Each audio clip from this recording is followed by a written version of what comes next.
Hello children, today we will start with the history chapter number 5 and that is what books and burials tell us. This is a very interesting chapter. Now, what will we learn from this chapter? The first one is the Vedas and what they tell us. Second, megaliths and burial. Third, Sanskrit and other languages. Next one is Charaka and the physician. Charaka, the physician. Next, a special burial at Inam Gaon and then the occupation of the people who were living in Inam Gaon. Now, about Vedas, there are 4 Vedas. The first one is Rig Veda. This is the oldest Veda and there are almost 1000 hymns in it. Second one is Sama Veda. It talks about the musical notes and chanting. Then Yajur Veda, it talks about ritual and sacrifices. Then Yajur Veda, it talks about the rituals and sacrifices. And lastly the Atharva Veda, it talks about the spells and charms. Now the Rig Veda, it is the oldest Veda and was composed about 3500 years ago. It includes more than 1000 hymns called suktas or well said means sayings. These hymns are in praise of various gods like Agni, Indra, Soma and many others. Most of the hymns were composed by men. In Rig Veda, there are many prayers for cattle, children and horses. Battles were fought for to capture land and cattle. Most men took part in these wars.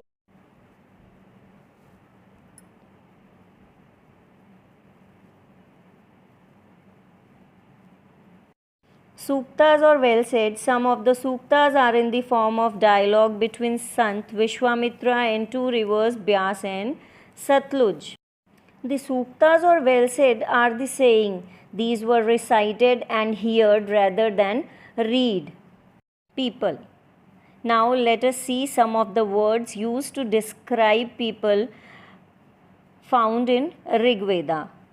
First, priest or Brahmins who performed various rituals. Then Rajas, not like ones you are reading about. They did not have capital cities, palaces or armies. 2 words describe the people or community as a whole. These are Jana, which is used in Hindi as a Jan, which is considered as the people. Vish, Vaishya come from Vish. Now coming on Aryas and Dasas. Aryas who compose the hymns describe themselves as Aryas. They called their opponent as Dasas or Dasayus. These Dasayus or Dasas were not allowed to perform sacrifices and probably spoke different languages also.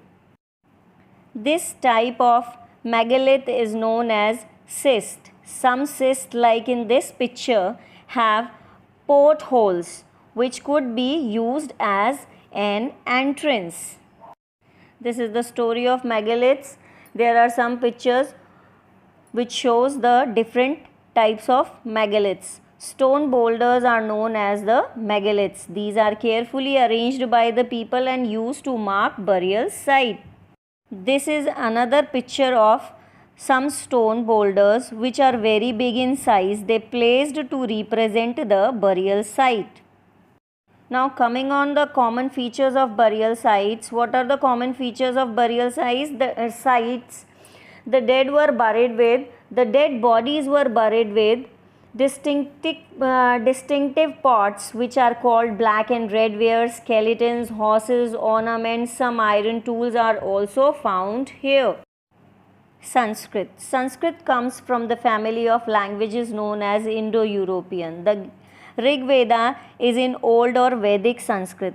Vedic Sanskrit is different from the current Sanskrit which you are learning in the school.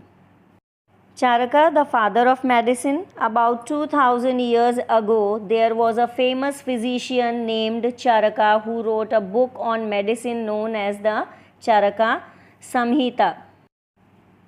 Archaeologists think that objects found with the skeleton probably belong to the dead person. So, according to this, the social differences in Brahmagiri, one skeleton was found with 33 gold beads, 2 stone beads, and 4 copper bangles. Other skeletons are not having any ornament. This shows social status. Some megaliths contain more than one skeletons. Stone circles or boulders served as signposts to find the burial site. This is the picture of skeleton with the ornaments which was found by the archaeologists. A special burial at Inamgaon. It is a site on the river God, a tributary of river Bhima. Here adults were buried in the ground, sometimes buried were within the houses also.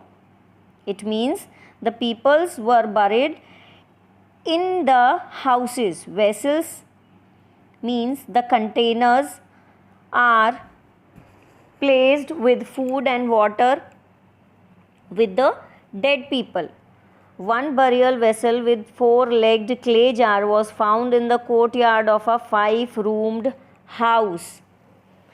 This is one of the largest houses at the site. Now coming upon the location of Inamgaon. Inamgaon presently it is situated in Maharashtra, western part of India. Occupation at Inamgaon. Archaeologists have found many seeds of wheat, barley, rice, pulses, etc. Bones of a number of animals like buffalo, goat, sheep might be used as food. There are also evidence of fruits such as bear, amla, jamun, dates, etc. This all relate that they were involved in agriculture and animal rearing. So this is all included in this chapter. Hope you all understand each and everything very clearly. Thank you.